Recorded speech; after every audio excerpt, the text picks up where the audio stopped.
Hey neighbor, welcome back to ARTV. My name is John, and it's time for another installment of my recurring series, I Got It Wrong, a series where I actually go back in time and try to correct or make amends for my past mistakes that I did in the album review format, albums that I've completely changed my point of view on, or else I really feel that I missed something that would have made the connection that possibly helped me enjoy the album. And in my early years of reviewing music, I got it wrong all the time because I didn't know what I was doing or what I should have been listening for. So today I have the great pleasure of talking about one of my favorite bands. It's Coldplay, the Brit alternative rockers, and their fifth studio album that released in 2011, Mylo Xyloto.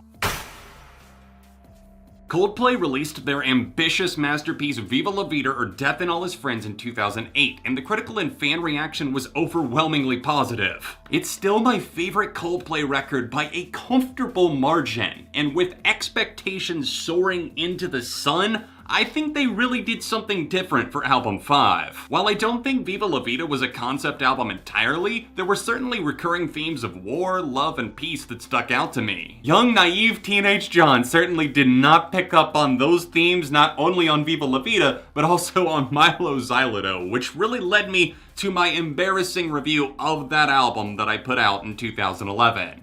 It's not like they've changed that much, and it's just that I thought that after hearing Paradise and Teardrop, I thought this album was going to be really upbeat and have a lot of upbeat tracks like that, and it was just kind of disappointing when there weren't a lot of those.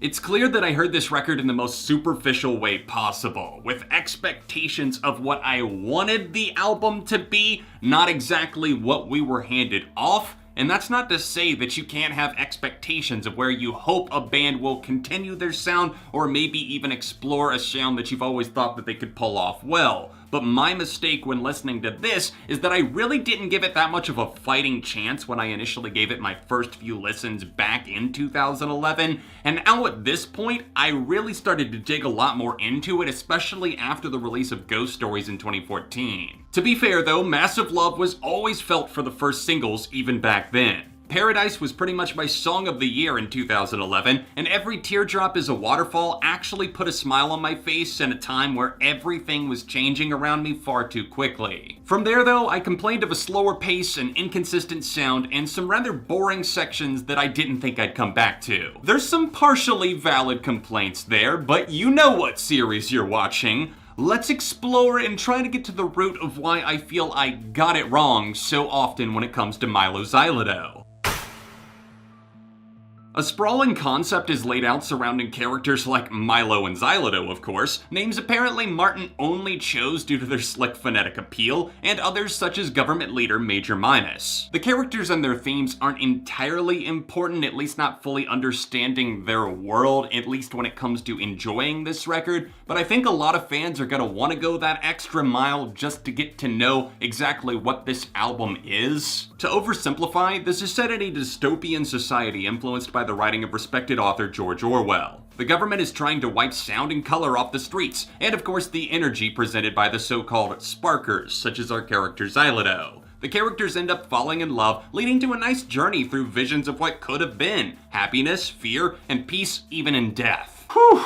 Well damn, those are certainly some deep themes for a pop album. Yeah, you heard me, this is a pop album. I certainly have no problem calling Coldplay an alternative rock band overall, but this is certainly a pop rock affair at the very least, with a blending of cheerful guitars, also these infectious synth melodies, and then some electronic-tinged acoustic-based ballads. What I didn't fully hear in my first handful of listens all those years ago was the undying spirit that constantly nudges this record back on track, even though it doesn't even fly off the rails as often as I may have thought back then. It's heartwarming in a lot of senses, and god dang it, Coldplay, they're just, they're so good at what they do. No matter what they're doing, they always seem to be able to pull it off. And that's yet another reason why I proclaim at this point that Coldplay are one of my favorite bands. I also don't feel that they have a bad studio album to their name.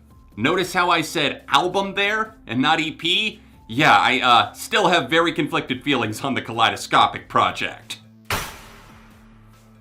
Even with the large emphasis on electronic explorations, this wholeheartedly strikes as a full band effort, even when it involves members such as drummer Will Champion playing an electric kit, or even playing the piano, and Johnny Buckland finding new ways to slice in these riveting electric guitar licks on some of the best songs such as Hurts Like Heaven or Teardrop. There's a key difference between the divisive term selling out and doing something for the creative liberation of trying to push your sonic barriers, doing something because you feel that you need to express yourself in a different way. And it's always very evident when you listen to the music, the writing style, the production choices. Was it solely done for going in a top 40 direction, or do they actually have some interesting, more experimental ideas? And I honestly feel that Coldplay did it for the sake of experimenting here. I think there's a lot of blood, sweat, and tears that went into the making of Mylo Xyloto that maybe we'll never even see, but it's kind of apparent on the final product. The passion is there, and at one point, this was supposed to be a double album, a concept that they obviously didn't entirely abandon. Everyday life, anyone? Pop has always been in Coldplay's blood, and if you don't see that, then you're delusional, I'm sorry. Now, this is a bit more of a streamlined pop rock effort, I'll give you that, but even the Rihanna collab, Princess of China, feels distinct enough to actually belong to the band, even with its foreign influences and slightly out of place for this album's sound. Appreciating their efforts is one thing, but to not sit down and think critically about this record would be a huge mistake as well. It is a disjointed project in some ways, but despite its flaws, I find this to be a very likable album. It would be extremely hard for me to totally crack the whip and say I hate any specific moment on here, but I suppose the biggest problem that arises is the recurring predictability of certain stories being told, and the droning ambience here and there that feels like they could have cut down on some of the extra noise just a bit to make this a slightly tighter and more engaging experience.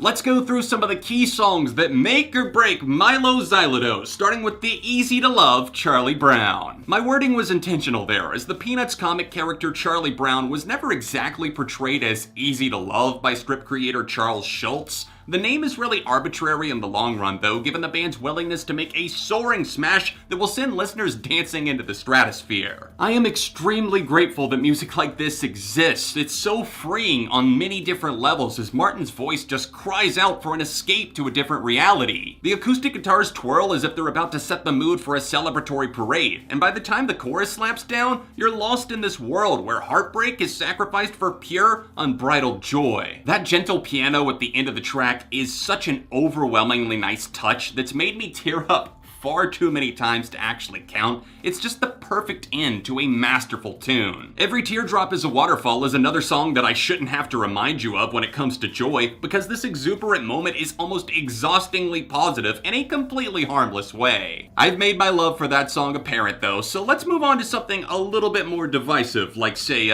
Princess of China. With its 8-bit synths and electro-rock tendencies inspired by the band's travels around the world, I don't feel that the fans entirely took to this song right away, and I can't say that I really blame them for that one. It's not so much the Rihanna crossover that makes it a little bit less than what it could be, it's just tough to stomach at times. She actually does add a lot to the song and feels like she really spent the time working closely with the band and intertwining vocals with Chris. I would say I like Princess of China now, but I also feel that it has a bit of an uneven flow that keeps it from being what I would call a standout moment on Mylo. Keep your eyes peeled for the Paranoid Major Minus though, a moment that really brings the government storyline into full swing. A strawberry swing, if you will. A gliding acoustic guitar and some deep bass set the tone for Martin to deliver a message of mistrust, authorities, and crocodiles. The guitar solo paired up with a creeping bass groove really takes this to the next level, and it's absolutely turned into a favorite on the album for me. To collect a few of the slower songs, I want to talk about Up in Flames, Us Against the World, and the key closing track, Up with the Birds. Up in Flames is such a stellar tune whose power I didn't immediately recognize, but it's a really sad moment in the album whether you're looking at it through the concept of the record or not. Little hints of sadness such as the reference to salt water instead of outright saying tears make me feel it so much harder, and Martin's fixation with birds that he's had really throughout their entire career manifests itself once again here. I actually love the way Martin so frequently seems mesmerized by birds. Again, not only seen on future albums, but here on the closing moment Up With The Birds, which so poetically finishes the album with a feeling of melancholy, sure, but also hope for the future. Us Against the World feels hopeful as well, but I don't think it's quite as convicting as some of the other tunes, so even now in 2019, it's not standing out to me as much. To turn our dials back to happier feelings once again, I'll close by praising a pair of tracks, including one that shines like a beam of heaven from above. I'm of course referring to the masterpiece Hurts Like Heaven in part, but also the uplifting comfort given by Don't Let It Break Your Heart. The keys and unrelenting excitement stemming from the core of Heaven never lets go, but why would you want it to, given how unmistakably catchy this tune is, and that guitar solo from Johnny. Oh! Johnny on that one, my friend. That is pure ecstasy right there.